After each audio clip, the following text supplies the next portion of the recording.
And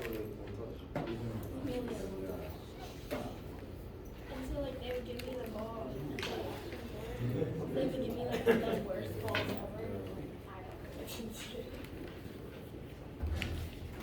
I don't know. Okay.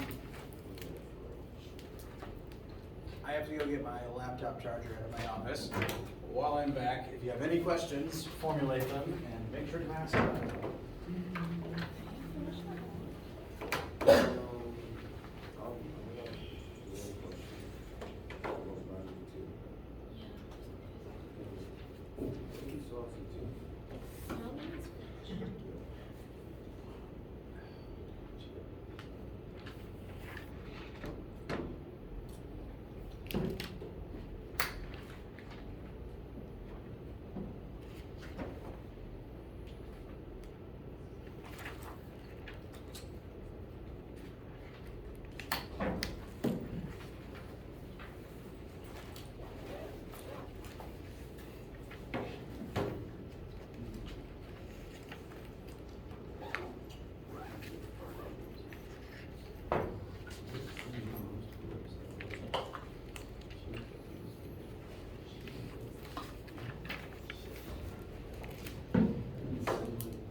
All right. How you feeling? Does anyone have any questions before we get started today?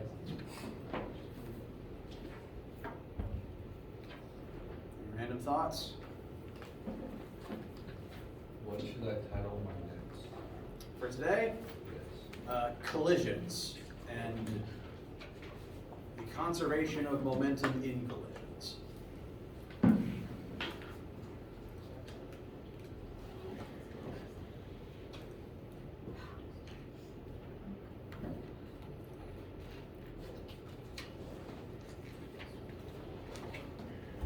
All right.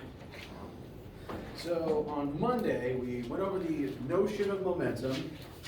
Formula for that is rho equals mass times velocity. When an object has momentum, it wants to keep moving at the same speed in the same direction until something stops it. And the more momentum something has, the harder it is to stop. The change in momentum can be described in several ways. Namely, it has the idea of the change of momentum has its own specific name and variable, that being impulse, for reasons I don't totally know. I still don't understand why they gave it its own name and its own variable. That's besides the point. Any questions with the concepts themselves before we apply them to some new circumstances today?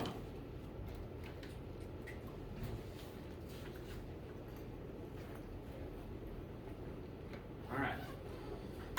Now, we've compared momentum to energy in a few specific ways, namely kinetic energy, because whenever an object has one, it's going to have the other, because both formulas just take mass and velocity. So if you have a non-zero mass and non-zero velocity, plug them into the two different formulas, you'll always get that the object has the two different things in some amount at the same time.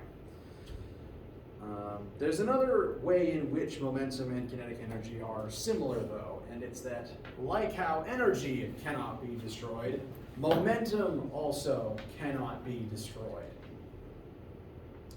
If momentum is involved in some sort of a collision, if an object has momentum and it proceeds to strike another object,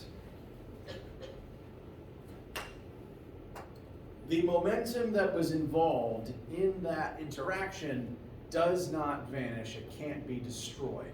It still has to exist in some way, well, in one of the objects present. And I was about to say in some shape or form. However, momentum only has one form, and that is momentum.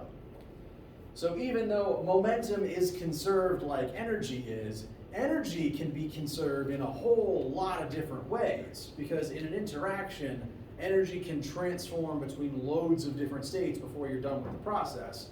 If I throw this upwards, it'll turn from KE into GPE and then back into KE on its way back down.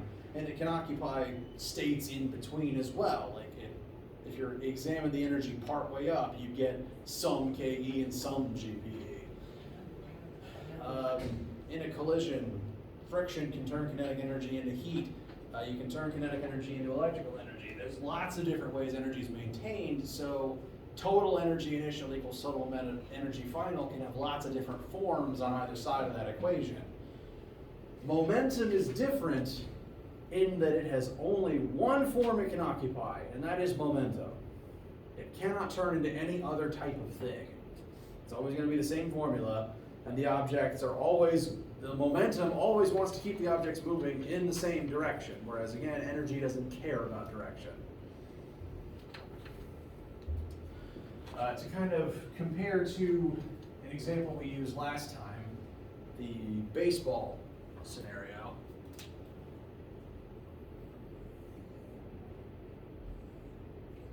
Behold our comically long, oversized baseball bat with a certain amount of forward momentum, and this baseball with a lot of backwards facing momentum.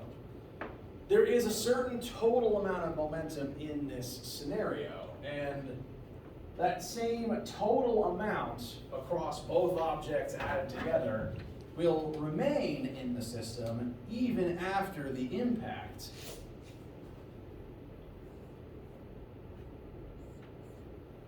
But after the impact, it will be distributed differently. Before the impact, baseball has a lot of momentum that points this way. The bat has a lot of momentum that points this way. Probably even more momentum than the ball, actually, because the bat has more mass.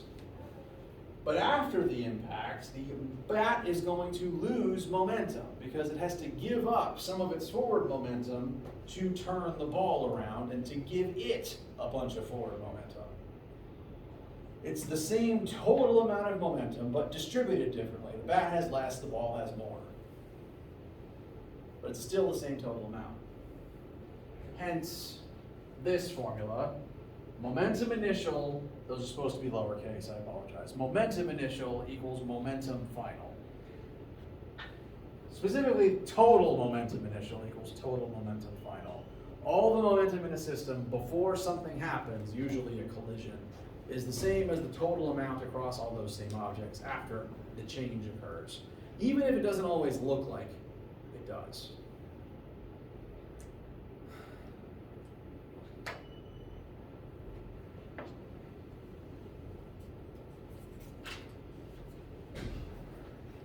I am going to throw this styrofoam at the wall again. And just by watching that happen, I want you to describe to me if you think the momentum is all still there after the crash.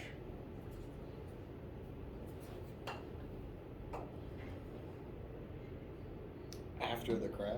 Yes. If the momentum that the styrofoam had before impact is the same as the total amount that was still in the system afterwards.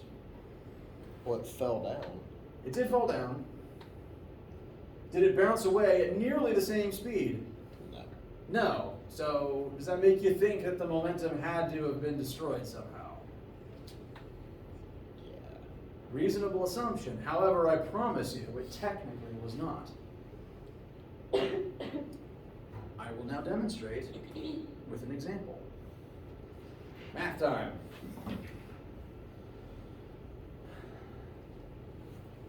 Similar to what just happened, where we're going to have a very small object strike a very massive object. A second ago it was styrofoam hitting the wall. Here we're going to have a throwing star hit a piece of wood. couldn't guess, I watched too much anime as a kid and as an adult.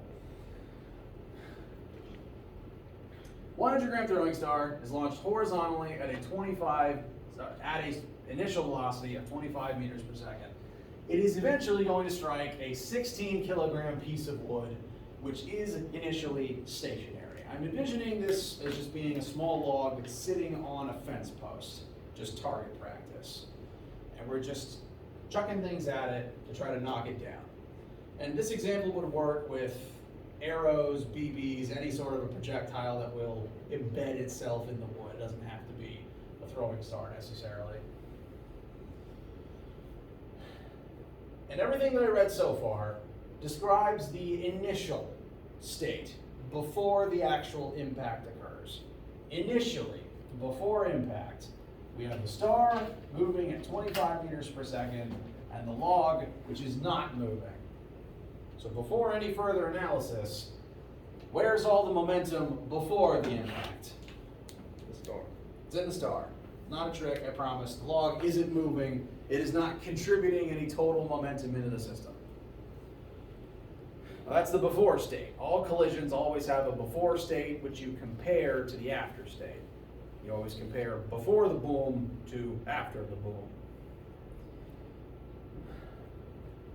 So, the after state, this other part of the drawing here, the star is going to stick in the wood, and then they will travel together as one object. It's going to thunk right in the side, lodge itself, and now they are functionally one combined entity.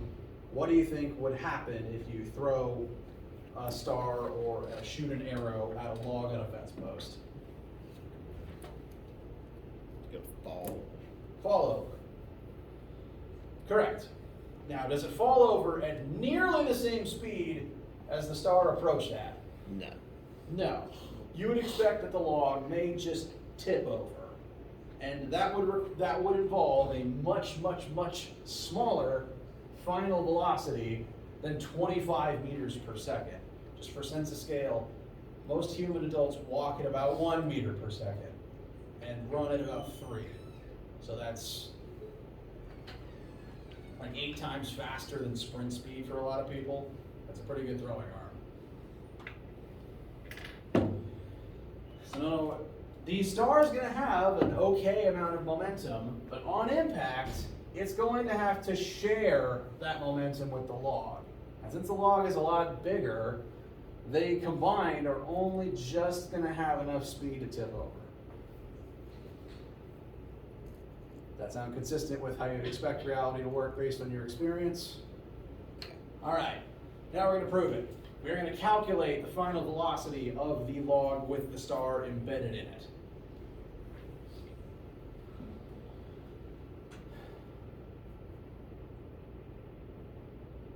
I've listed all of the variables that are known and the one unknown over here. I've got mass of star. I've got to give everything subscripts since we've got 2 different M's and several different V's. Mass of star is 100 grams. Velocity initial star is 25 meters per second. Mass log, 16 kilograms. Velocity initial log is 0 meters per second. And what we don't know is the final velocity. Any questions about how I notated anything? Okay. So this is a collision question. Your first of what will be several across the Chapter 3 homework and eventually Test 1. And in all these types of questions where something collides with another thing, there's always going to be one, a before state and an after state. We'll have information about what happens before contact, and then separately what happens after the contact. And those 2 stages, before and after, each correspond with the 2 halves of this equation. Total momentum initial equals total momentum final. And I made a point of drawing this equation so that it's split across the 2 halves of my drawing.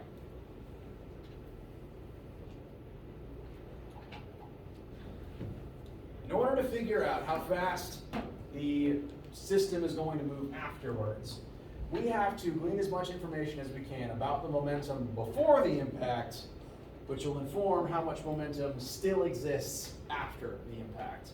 Since momentum can't occupy any other form, it has to still be momentum. It will be what makes the log move.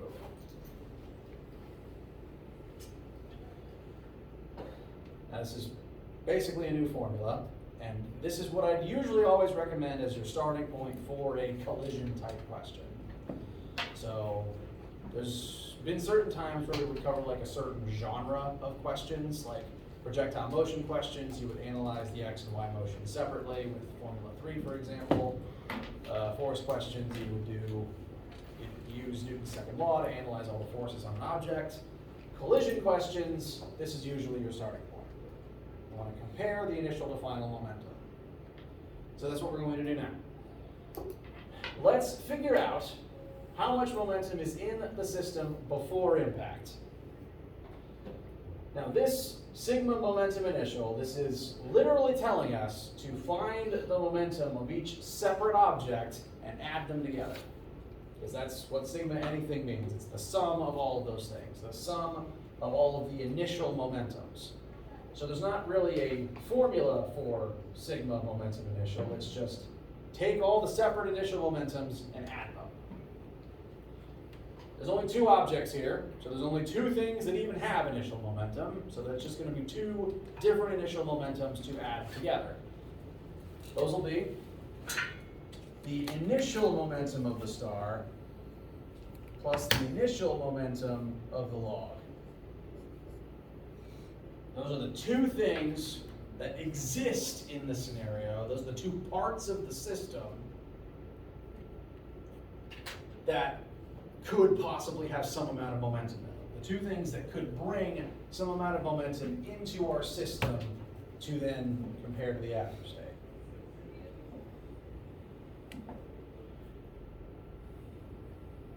Feel okay so far? Does anyone not feel okay? It's a more important question, actually. All right. We can do the same thing on the after side as well, except instead of adding the initials together, we would add the finals together. So the notation's important. This side would be made of the sum of the final momentum of the star plus the final momentum of the log. That is a plus sign. I apologize for my handwriting.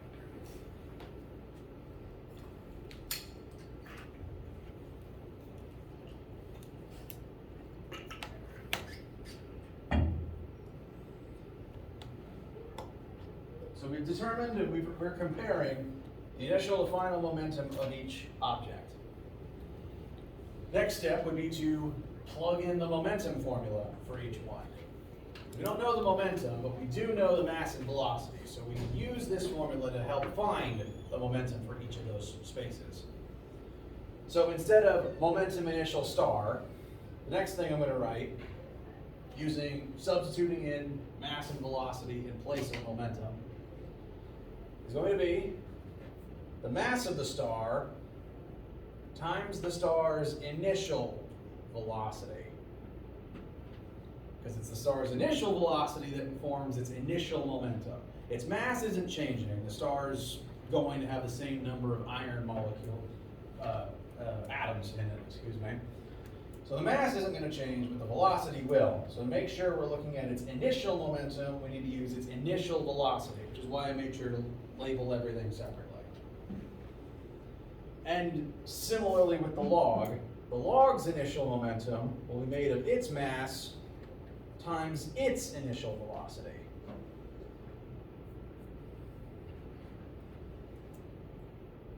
You okay so far? At least one nod. That's two, that's three. All right. So at least five, you guys have it. Moving on. Now before doing the right side, I actually want to fill in everything here on the left, just to show you that we can get to an actual number for the initial momentum in the system. Because we do know, we have numbers for all of these things. So mass of star times velocity initial of star. We want to plug in 100 grams for this. Negative. No, we want Well, how many kilograms is that, just for review's sake? 0.1, very good. So 0.1 kilograms times 25 plus the log's mass is 16 kilograms, which is good, no conversion required. And its initial velocity is all of 0. The log is not contributing any initial momentum because in the initial state it's not moving yet. So all the initial momentum is just going to be in the star. So the 16 times 0 is just going to go away. That just leaves 25 times 0.1. So this initial side, all this work boils down to just 2.5 on the left side. That represents that the initial momentum in this entire system is 2.5 kilogram meters per second. That's the momentum the star had. That is all the momentum that the system is going to have to work with when we get into the second part, and that momentum is shared across both objects. So this amount needs to be shared across both. After impact, they're now step siblings, they have to share. They make bunk beds? Hmm? They make bunk beds? Gesundheit. Not even sure if they need them, because they don't really go anywhere. They're just stuck. Set the log on the ground, they're both fine for the night.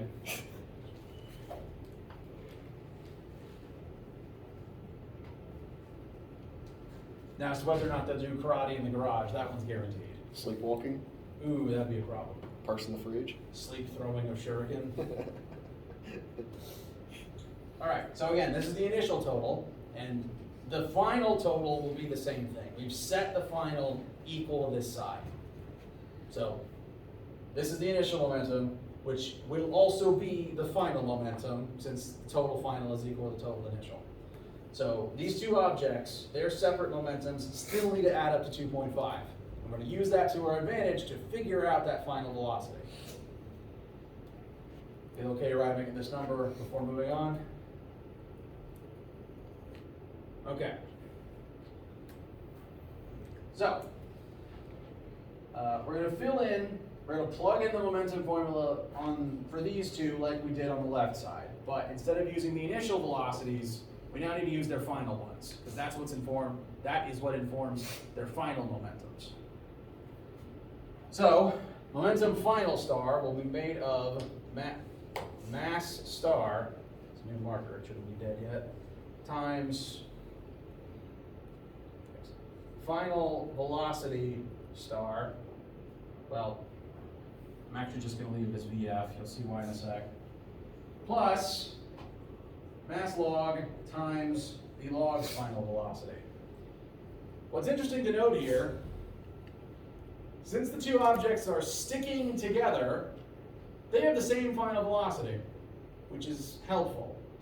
Because rather than plugging in two different variables, it's just one variable.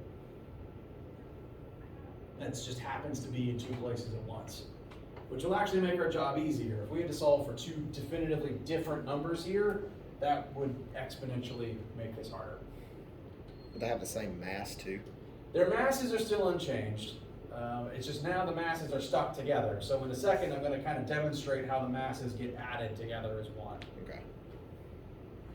Main thing to note first is that they have the same VF because they're stuck. It's kind of like how in lab a week or two ago, the two objects on either side of the string had to have the same acceleration because they're tied together. They have to move the same rate. Now we still have those masses. The masses are unchanged. So we can plug in the mass numbers. That would still be 0.1 times VF plus 16 times VF.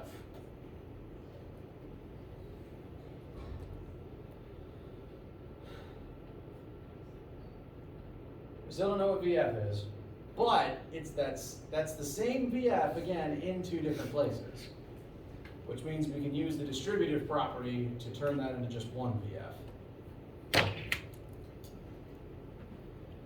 which would look like this. Single VF times open parentheses 0.1 plus 16. Gesundheit. Any questions, issues, or concerns arriving at this line of algebra?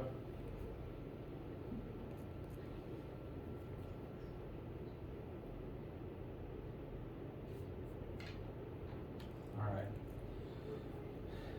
Now, I like writing it this way because this shows the masses are literally adding together and moving at the same speed, because that's literally what's happening. They're stuck together. They're now basically one object traveling together at the same speed. So you can still think of them as two different objects with their own mass, and they happen to have the same final velocity. But sometimes it helps to think of them as one combined object at one combined final velocity. And that's how the math works out. I'm going to move over here now because I'm out of vertical board. The left is still 2.5. We've solved the entire left side. The right side is going to be VF times 16.1. We can add the 16 and the 0.1 together with no issue and get rid of the parentheses. And then all we'd have to do is divide both sides by 16.1. What this, again, I'm a physicist, so I like to give meaning to numbers.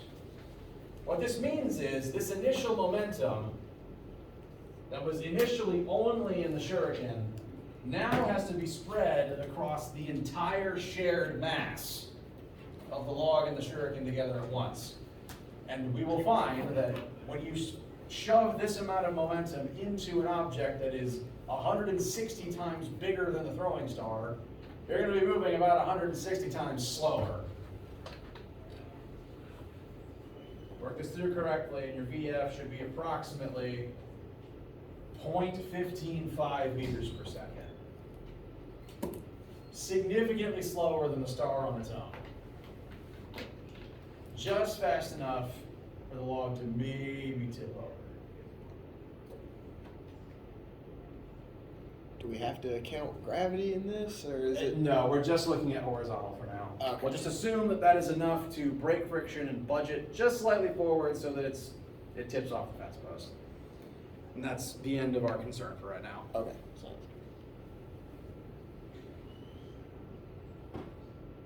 So, initially, did this kind of look like a similar case where the momentum would just vanish upon impact? But I promise you it wasn't. That same total momentum exists, it's just now shoved into a much bigger object, which means that it's going to be moving a lot more slowly than the star was at first. That momentum is all still there, it's just that momentum times the much bigger mass creates a much smaller velocity. And it's the same thing when I throw that styrofoam at the wall. The wall's mass is huge because it's part of the building. So no matter much how momentum I can put in that styrofoam, when that momentum transfers into the wall's not going to budge. I'd say an even more dramatic example, I'm not actually going to do it, but if I was to drop this weight onto my desk, you'd get kind of a similar scenario, just louder. If I drop this, it'll slam onto the desk, mass stops moving, and the desk also doesn't budge. Not that we can tell with our human eyes. So in that case, it would kind of look like the momentum just vanished again, but again, it didn't. The desk is still more massive than this 2 kilogram weight. So however much momentum this thing brings into the equation, the desk would be moving very slowly, even if it just totally absorbed all of it perfectly. And so even if the desk then started moving very slowly, it would move into the ground, which is part of the earth, which is enormous. So basically, when I drop this on anything connected with the ground, I'm just funneling momentum into the earth. And since that's the most massive thing in our vicinity, no amount of momentum I shove into the ground is going to make the planet budge. It's just too big. Like, we could do the math, and it may move, it may gain a velocity of 1 femtometer per second, but you'd never notice that, especially considering on every other part of the planet, a bunch of other people are dropping things at the same time, and it's all just going to cancel out.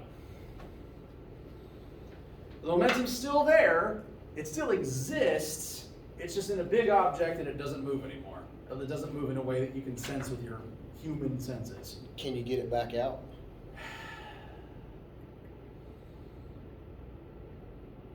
That's the tricky part.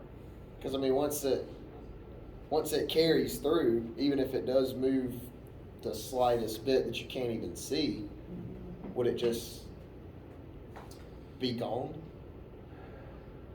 Functionally, just because it's now in the very massive planet. Because even if I had like another object on the complete opposite side of the Earth, just waiting for the momentum to transfer all the way through, there's like so many layers on all the way down, including a liquid layer to literally dampen the shock. You wouldn't expect any momentum to transfer all the way through the planet. It doesn't help that the opposite side from here is probably the ocean. So it would not be nearly as effective as that Newton's cradle toy, because that's fewer objects that are designed to do it cleanly, and they all the same mass, which makes it nicer. And it's also worth noting that the momentum is conserved. Again, I promise that is a fact, but we did not count things like air resistance and entropy and the rotation of the Earth. In terms of like macro upper level physics, when you start considering all the tiny things that interfere and add up, the system becomes imperfect kind of fast. Like I said, the Earth's not one object, it's a bunch of layers of rock floating on magma, which just makes the math messy.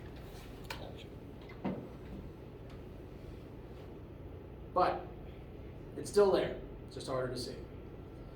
But that's only really the case for the specific type of collision that we caused here. Because as it turns out, there are two types of collisions. Before I get into that, any questions about what we just did? Or what I just went over for the last paragraph? Yes? So is that symbol like sigma before the like? Yes. That is So that sigma means- momentum initial equals sigma momentum final. That means added together? Correct. And that's what we did here. We took Yeah. the two separate momentums of the two separate objects and added them together. What if there's like 3 objects in the first? Then there'd be 3 parts to it. So then you just add the 3 together? Okay. Now, that is an excellent question. I don't think I'm actually going to give you any 3-part ones, 3-object ones, because in this class we're sticking to one-dimensional motion as often as possible, and 3-object collisions tend to scatter in 2D or 3D. It's like pool, literally. A pool game is 2D collisions, because if you shoot at the opening assembly, they all scatter on impact. So the math does work, like the total momentum of each one still adds up to the initial momentum of the one that approached, but it's 2D and it makes a big headache. So we're just gonna stick with one-dimensional collisions with 2 objects for now. Actually, no, totally. Okay, so there is actually 2 different types of collisions.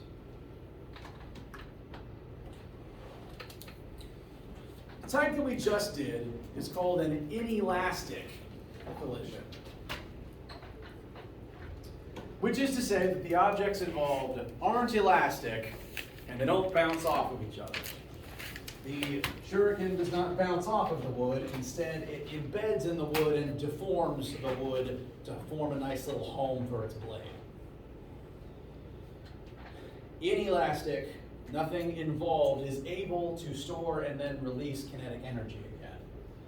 And that's the type of collision that is technically the safe and boring type, where it might look like the momentum's destroyed. Again, it's not. It's just it usually transfers into a much bigger object. You can have inelastic collisions between objects of similar mass, though. But for all inelastic collisions, the reason they look kind of boring, the reason it looks like momentum is destroyed, isn't actually because momentum is destroyed, because it can't be. The reason why inelastic collisions look so low energy is because they're literally low energy. Not low momentum, low energy. The other type of collision, elastic, is infamous for the fact that in those types of collisions, not only is momentum conserved, but so too is kinetic energy. I'm going to do another calculation real quick, just to kind of demonstrate this idea. We worked this shuriken log example through the first time. We were just comparing momentums to each other. Total momentum initial equals total momentum final. But you can try to do the same thing with kinetic energy, because the Ke formula and the momentum formula rely on the same variables, mass and velocity. So you could attempt to analyze if kinetic energy is conserved the way that momentum is. And I'm going to show that calculation real quick. The initial kinetic energy of this system, this would be the kinetic energy that you've put into the shuriken as it moves, as you throw it from your hand. 1/2 times the shuriken's mass times the shuriken's initial velocity. That's going to come out to 31.5 joules. After impact, after the two objects combine and move at their new unified final velocity, combined mass of 16.1 instead of just 0.1, and the new greatly diminished final velocity instead of 25. And that comes out to 0.19 joules. So I promise the momentum is still conserved, but in an inelastic collision, kinetic energy is not. The kinetic energy being wasted and going away is what makes these collisions low impact, low excitement.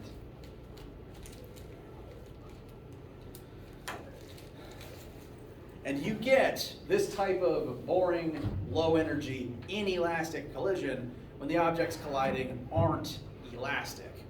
Now, the physics definition of elastic object, I'm hyper-emphasizing that E on the front to make it clear that I'm not saying inelastic.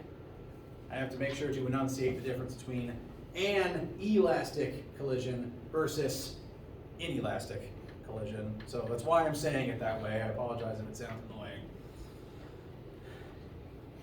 The physics definition of elastic, of elasticity, is an object that is able to deform, and deformation is just the physics word for you hit it and you change its shape.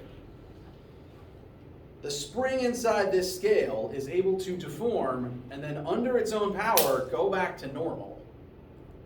That log can't do that. The shuriken is going to physically deform the wood and then it just stays that way, which is why the shuriken just lodges itself in the hole. It burrowed and made a new home for itself. But if the log was elastic, that hole would spring back to refill itself and throw the shuriken back out. Elastic objects cause elastic collisions where the kinetic energy doesn't drop like it does over here. Because, again, kinetic energy can't be destroyed, so this drop is explained by the kinetic energy going somewhere else or turning into a different form. Again, it's not destroyed. You didn't just eliminate 31 joules from the universe. It's in a form you can't see anymore. And namely, in this example, that form is it was used up by the shuriken to do work and to create that hole that its blade is now buried in. Because when the blade exerts force and burrows in some distance, it's doing work on the wood. And that work was then used up in creating the hole. That energy is now in the log, but rather than being able to be released again, the elastic objects are able to release that energy again. Because if I deform the spring and give it energy, it releases the energy and goes back to normal. So if the log was instead made of rubber, the shuriken would do work to bury into the log, and then the log would push it back out and do the work backwards to give the energy back. But in this case, it can't. So the energy just gets used up in creating the hole, and now it's just been taken away by friction of the wood on the shuriken on its way in. So that 31 joules isn't destroyed. It was just used up doing work, and now it's just existing in the wood as heat. That's what always happens in an inelastic collision. Bless you. And this is what car crashes are designed to do. Because real life cars that are driven on the road have bumpers that are designed to crush on impact, like how the wood gives way to the shuriken blade. Because you want all the energy of the crash to do work deforming your bumper so that you don't sproing off and get whiplash and fly into traffic. Is that like what the crumple zone is or whatever? Exactly. The crumple zone is literally the part of the car that is designed to crush so that it absorbs the energy and so that your neck doesn't absorb the energy. So, real life car crashes and the wood example we just covered are inelastic because the objects deform and don't go back to normal. Elastic collisions, the objects do go back to normal, and in doing so they release all the energy they absorbed back into wherever it came from. And this is how all bouncy balls and sports equipment work. Because if I had one of those rubber balls you get at like a quarter machine in a grocery store, are they still a quarter? Inflation's very rude. If I threw that at the wall, it's going to deform on impact and then sproing back to normal. If you've ever watched slow frame video of a tennis ball or something striking the ground, you do literally see it pancake for a second. That's the deformation, and then it goes back to normal and releases all the energy it absorbed. Like how the rubber of a bumper car would, or how this log would if it was made of rubber and just push the shuriken back out. All elastic objects do that, and in doing so, it releases the energy back into the kinetic state instead of wasting it with permanently deforming the object. For that reason, you maintain your kinetic energy in an elastic collision, meaning if the collision is specified as being elastic, you can do this trick we did with momentum, but with kinetic energy instead, if you wanted to.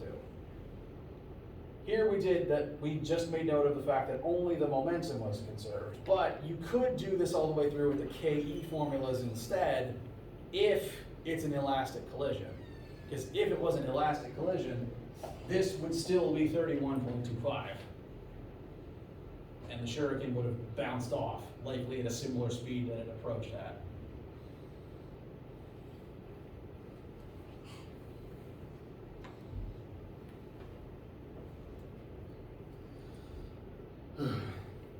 So, there are two different types of collisions. Kinetic energy is wasted up in an inelastic one. That's why they're more boring. It's why things move more slowly afterwards.